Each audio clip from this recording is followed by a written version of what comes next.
네, 오늘 해볼 내용은요, 질문 디스커션을 해볼 거예요. 그러니까 질문을 이제 만드는 연습을 한번 해볼 건데, 우선 이제 제가 지난주에 숙제를 드렸던 것이 있는데, 그 숙제의 의미부터 먼저 알아보도록 하겠습니다.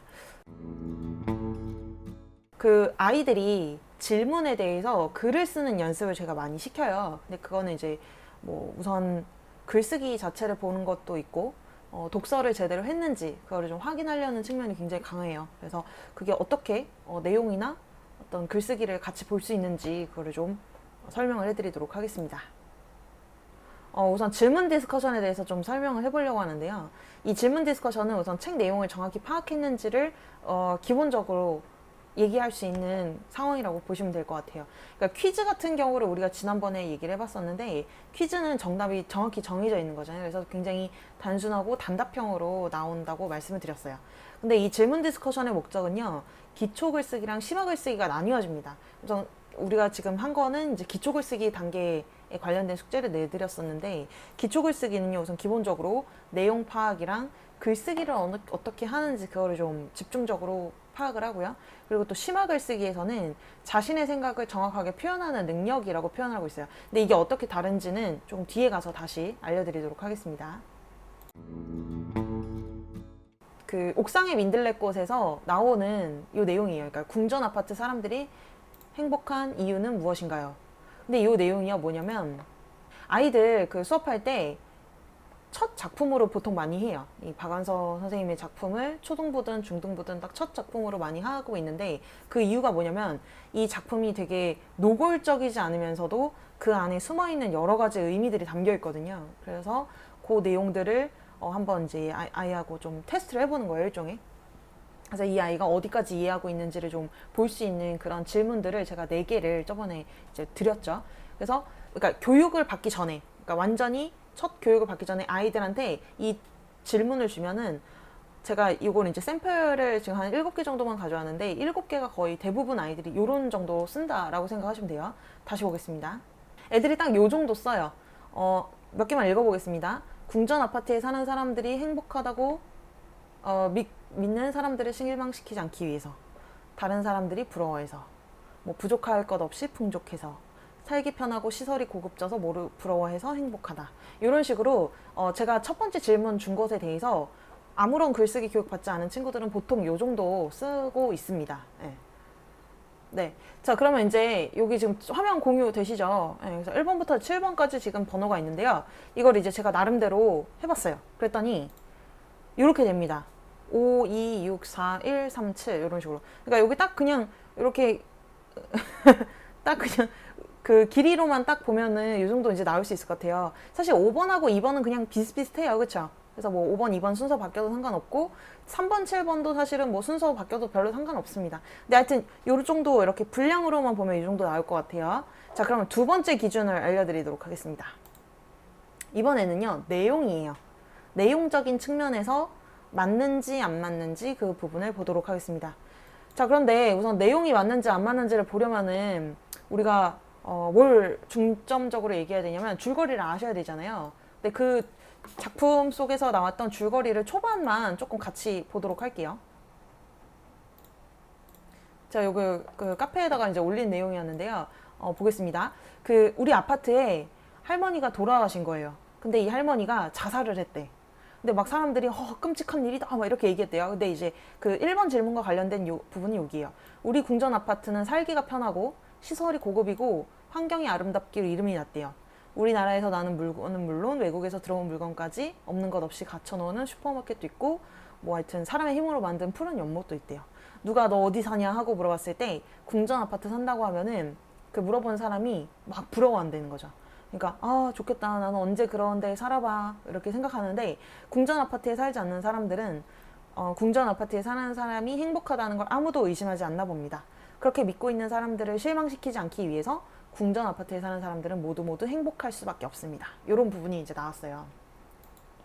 자, 그럼 이 내용을 바탕으로 봤을 때 아이들의 입장에서는, 그러니까 뭐랄까요, 여기 행복한 이유를 뭘로 생각하는가 그거를 좀 봐야 될 텐데, 그 행복하다고 생각하는 이유를 정리를 해보셔야 되는 거죠.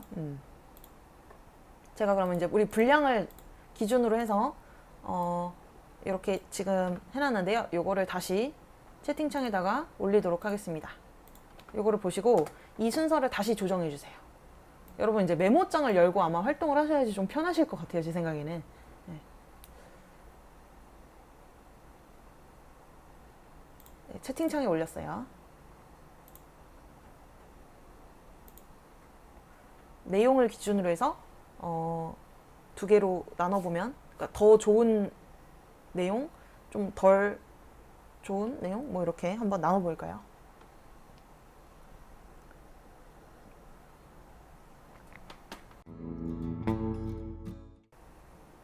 자, 그러면 이제 내용을 이제 보자고 만약에 지금 말씀을 드리자면 사실 이제 이런 것 같아요. 여기 보면 행복한 이유가 무엇일까라고 했을 때 행복한 이유 두 가지, 그러니까 크게 아이들이 이걸 두 가지로 나누어요. 첫 번째 이유는 그냥 고급 아파트에 사니까 좋은 거다 이렇게 하는 경우가 있고요. 두 번째는 사람들의 어떤 고급 아파트에 사는 사람인 거를 보고 사람들이 이제 부러워하잖아요. 이게 잘 안 써져요. 마우스로 쓰는 거라. 하여튼 부러워서 하는 거다. 이렇게 두 가지가 이유가 있는데 여기 이 질문의 의도 자체는 사실 그 부러워하는 것까지 체크할 수 있는가 그거를 좀 보고 싶어 하는 거였거든요. 그래서 단순히 이 궁전 아파트 사람들이 고급 아파트에 살기 때문에 행복하다. 그렇게 보면 조금 낮은 질문. 그리고 궁전 아파트는 사람들은 다른 사람들이 나를 행복하다고 생각하니까 그것 때문에 행복할 수밖에 없다라는 느낌이 들면 그게 이제 더 잘 쓴 글이라고 볼 수 있습니다. 그러면 여기서 지금 이건 지금 분량으로만 나눈 거잖아요. 근데 이 분량으로 나눈 거를 한번 내용상으로 구분을 해볼게요. 예를 들어서 5번 보세요. 부족한 것 없이 풍족하다. 이거는 지금 고급 아파트에 사는 것만 얘기한 거잖아요. 그래서 이건 이제 1번이라고 체크할 수가 있고요. 2번 같은 경우는 다른 사람들이 부러워한다. 그럼 이거는 좀 더 심화된 답변이라고 볼 수 있어요. 그리고 6번은요. 살기 편하고 시설 고급지고 모두 부러워해서 행복하다. 오, 이거는 1번, 2번 콜라보니까 2번이라고 보도록 하겠습니다. 4번은요. 살기 편하고 시설이 고급이고 환경이 아름답게 유용한 아파트이기 때문이다.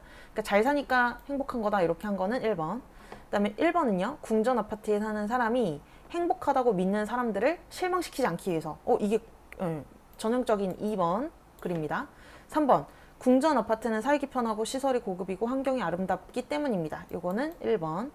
7번 사람들이 그들이 행복하다고 믿었기 때문에 진짜 행복한 것처럼 행동한다. 오, 좋아요. 그러니까 요런 게 이제 2번이 되는 거죠.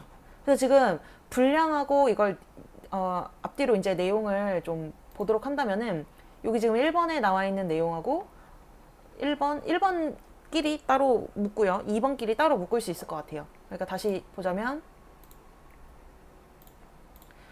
얘는 1번끼리 앞으로 묶어 볼 거고요. 그리고 2번끼리 뒤로 이렇게 좀 나눠 보도록 하겠습니다. 그러니까 이 내용을 기준으로 했을 때는 5, 4, 3, 2, 6, 1, 7 이런 식으로 이제 됩니다. 앞에 있는 것들은 부족한 것 없이 뭐 풍족하다. 그러니까 좋은 거다라는 쪽으로만, 그러니까 아파트가 좋으니까 행복하다 쪽으로만 쓴 친구들은 앞쪽으로 뺐고요. 그리고 다른 사람들이 부러워한다라는 그 내용이 들어간 경우에는 이제 뒤쪽으로 이제 썼다고 보시면 되겠습니다. 세 번째는요, 문장 마무리를 보도록 하겠습니다. 그러니까 문장 마무리란 건 뭐냐면요, 이제 마침표가 찍어질 수 있는 문장으로 썼는가, 그걸 기준으로 해서 다시 순서를 바꿔볼 거예요. 근데 이제 요것도 한번 해보실까요? 요거는 이제 5, 4, 3, 2, 6, 1, 7에서 어디가 변화하는지 그것만 한번 볼게요. 그러니까 뒷변으로 갈수록 잘한 거라고 생각하시면 돼요. 자, 이게 어떤 느낌이냐면요. 이거는 철저하게 그냥 제 기준이라고 생각하셔도 상관없을 것 같아요. 이건 그냥 완전히 제 기준이고요. 제가 기준으로 두는 어떤 그 학생들의 글쓰기를 나누는 기준 중에 첫 번째는 분량이에요, 저도. 첫 번째는 분량이고, 분량을 길게 쓸수록 우선 좋다 이렇게 평가를 하는데, 두 번째는 내용이 맞아야 돼요.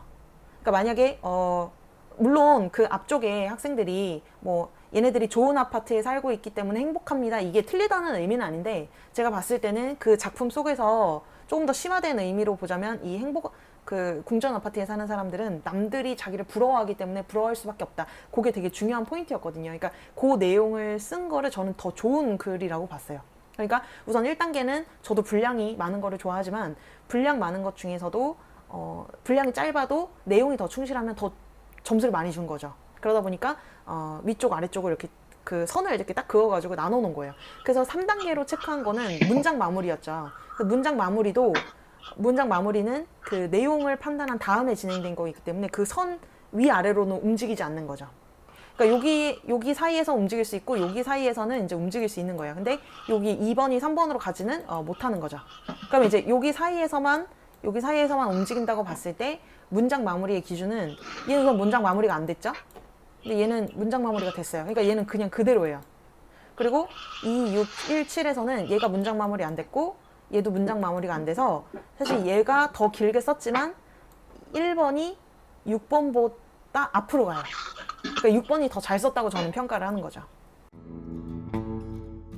이 기준을 가지고서 제가 학생들의 글을 처음에 한번 이 교육을 받기 전에 학생들이 이런 식으로 글을 쓰고요. 실제로 이렇게 써요. 그리고 어머님들도 아이들 글쓰기 시켜보면은 여기서 크게 벗어나진 않아요. 딱 요 정도 쓸 겁니다.